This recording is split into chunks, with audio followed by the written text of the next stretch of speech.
Hi everybody, welcome to the second video on surds, and this is titled Simplifying a Surd. Now first of all, you probably noticed that I put down the perfect squares down the side here because we're going to be needing them when it comes to actually simplifying a surd.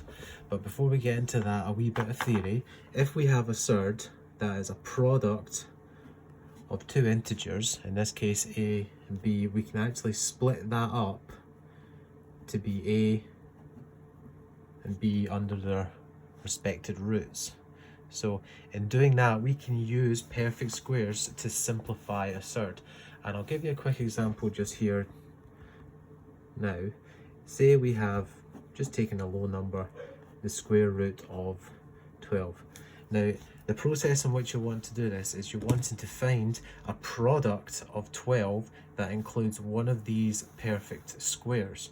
Now, obviously, the two that make up 12 is going to be 4 times 3. So 4 times 3 does give us 12, and using this rule above for simplifying surds, we can actually break down this root 4 and this root 3 to be the square root of 4 times the square root of 3. Now, there is one that you can solve here because you know exactly what the answer is. We don't know what the exact answer to root 3 is, so that's just a surd. It's an irrational number, so we'll leave that as it is. This, however, the square root of 4, we know is 2.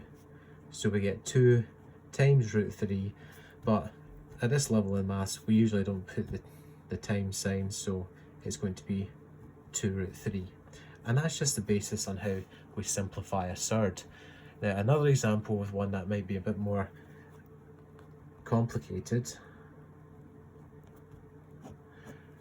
Let's just say we have the square root of 48. Now, two ways you can do this.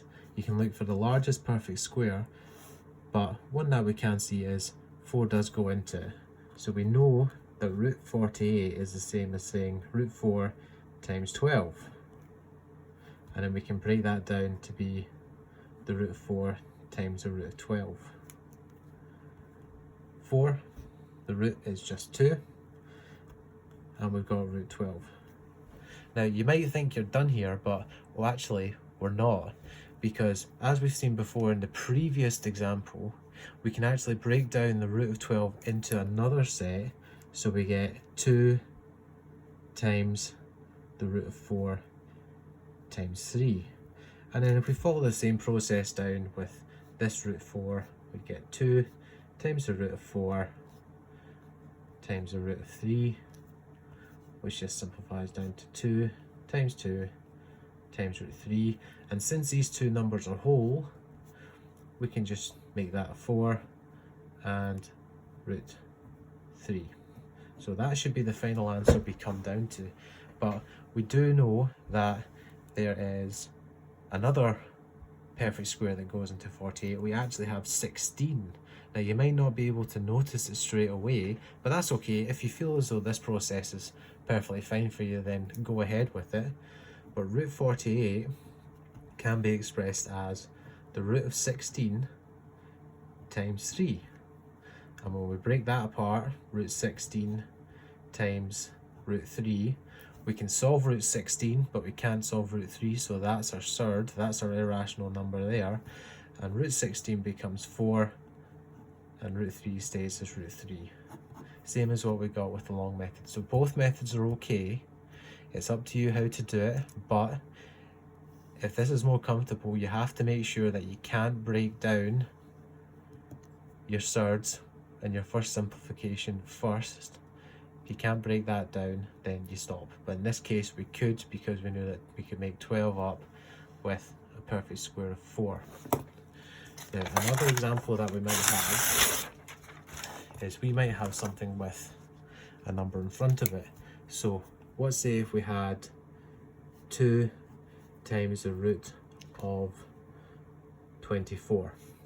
Now, still using our perfect numbers, 1, 4, 9, 16, 25, 36, 49, 64, 81, 100, 121, 144. There are more, but generally you don't need to look to go further than that.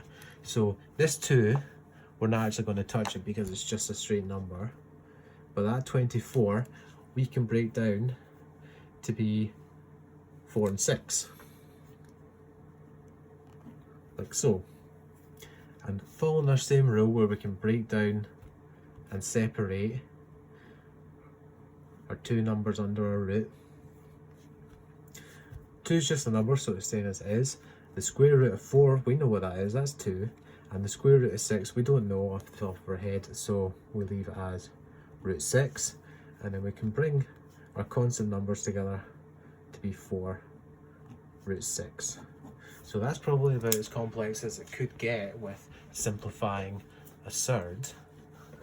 But there are ones that are higher up. So for example, if we had, say, 8 root 32, we need to first figure out what 2 products make 32 where one is a perfect square. Well, the highest one is 16. Some people might see 4, but 16 is the higher one. So we can break that down to 8 times square root of 16 times 2. 8 times square root of 16 times square root of 2. 8 is just 8. Square root of 16 is 4. And root 2 is just root 2. Bring these 2 together. 8 times 4 gives us 32.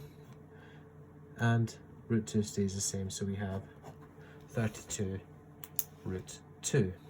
Now, key things you remember here is that when simplifying a surd, you need to make sure that it is a multiple of a perfect square. If it's not a multiple of a perfect square, say for example root 31, then that's perfectly fine, that's a surd already. If it's say 4 root 35, that's perfectly fine as well, because we can't break down 31 or 35 using perfect squares. I hope this has been helpful. I look forward to the next video.